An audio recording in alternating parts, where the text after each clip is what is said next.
Et l'Ukraine, on continue d'en parler avec vous, Igor. Merci d'être sur le plateau de TV5 Monde. Merci à vous. Vous publiez chez Futuropolis ce journal d'une invasion qui revient en bande dessinée sur les premiers mois de la guerre en Ukraine. Igor, vous êtes italien. Vous avez baigné dans l'amour de la culture russe et slave. Dans votre famille, vous avez même un prénom russe. Vous êtes marié à une Ukrainienne. Vous avez vécu dans ce pays. Comment vous avez vécu ce 24 février 2022, jour de l'invasion russe en Ukraine? Le 24 février, le téléphone a commencé à sonner tous les jours, tous les moments du jour à la nuit. Et il y avait mes copains, mes amis, nos familiales qui nous demandaient qu'est-ce qui était en train de se passer.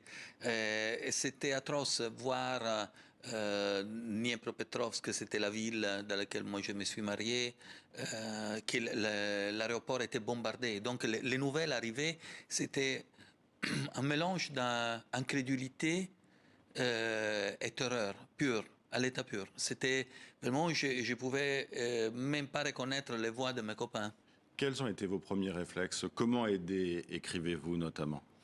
J'ai essayé de noter jour par jour qu'est-ce qui était en train de se passer, et c'était évident que moi, aux questions qui arrivaient depuis l'Ukraine, je devais mentir, pas dire toute la vérité que pour nous était facile à voir parce qu'il y avait tous les reporters de l'Europe entière là, il y avait les journaux français, anglais, italiens qui reportaient moment par moment qu'est-ce qui s'était en train de se passer.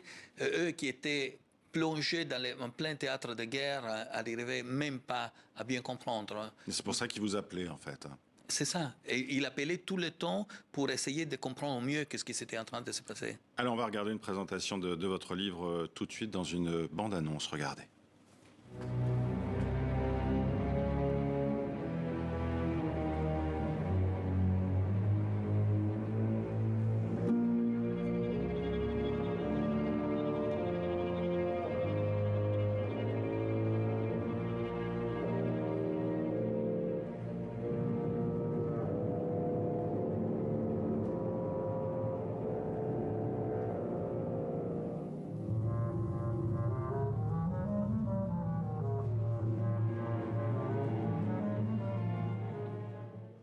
Alors Igor, votre livre, c'est une succession chronologique de témoignages de la guerre, jour après jour, semaine après semaine.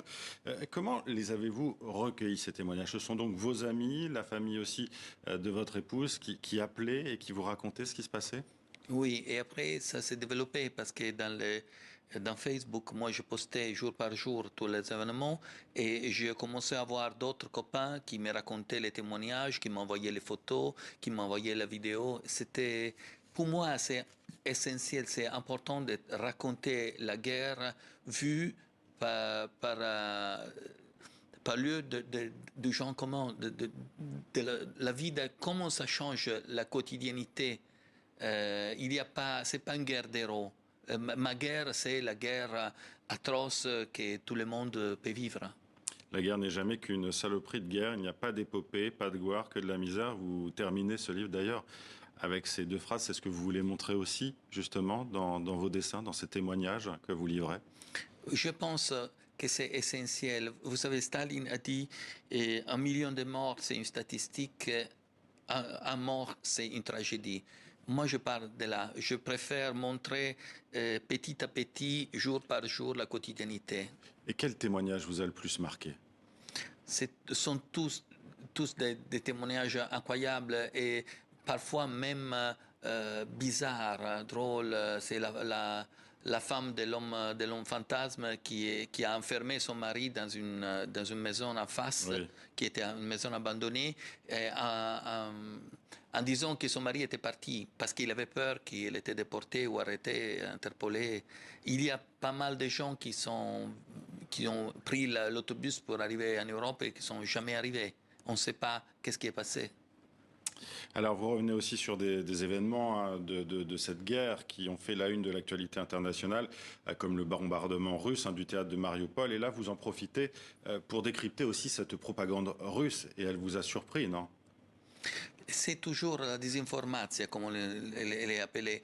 C'est-à-dire, une information, tu prends une information et tu commences à la déformer, manipuler. Et là, donc, on parle d'une guerre qui était provoquée par l'OTAN, etc. Lorsque c'est une guerre économique, c'est un pur intérêt économique. Comme c'était économique, le carnage qui a exterminé entre 6 et 10 millions d'Ukrainiens pendant le 32-33, toujours la Russie. L'Holodomor, justement. L'Holodomor, c'est ça. Oui. Toujours pour punir l'existence indépendantiste de l'Ukraine. Vous profitez aussi donc de ce livre pour recontextualiser cette guerre. Vous revenez notamment sur le conflit au Donbass, ses origines, ses conséquences, mais aussi sur les relations, on en parlait à l'instant, entre la Russie et l'Ukraine, avec cet Holodomor orchestré par Staline, cette famine orchestrée, et la montée du nationalisme ukrainien. Derrière, vous revenez d'ailleurs sur une figure importante de ce nationalisme ukrainien. C'était important pour vous de resituer les choses historiquement aussi au milieu de tous ces témoignages d'aujourd'hui? L'histoire est jamais linéaire. Il n'y a pas vraiment des héros qui sont au-delà.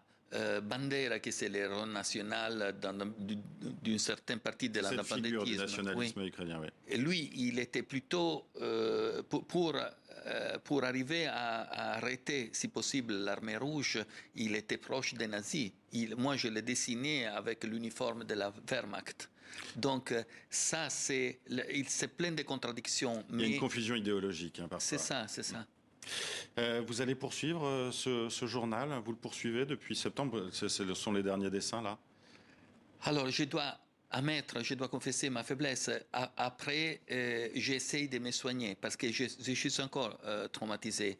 Et c'est un peu minable parce que je n'ai vécu rien par rapport à ce que ma famille vit. Mais bien évidemment, tous les jours, on a des contacts et on essaye de faire arriver le plus possible de personnes. Mais c'est vraiment difficile. C'est vraiment, vraiment difficile. Merci Igor d'avoir été avec nous. Journal d'une invasion à les cahiers ukrainiens, c'est publié donc à partir de ce mois-ci chez Futuropolis, disponible donc en librairie et sur Internet. Merci d'avoir été avec nous. Merci.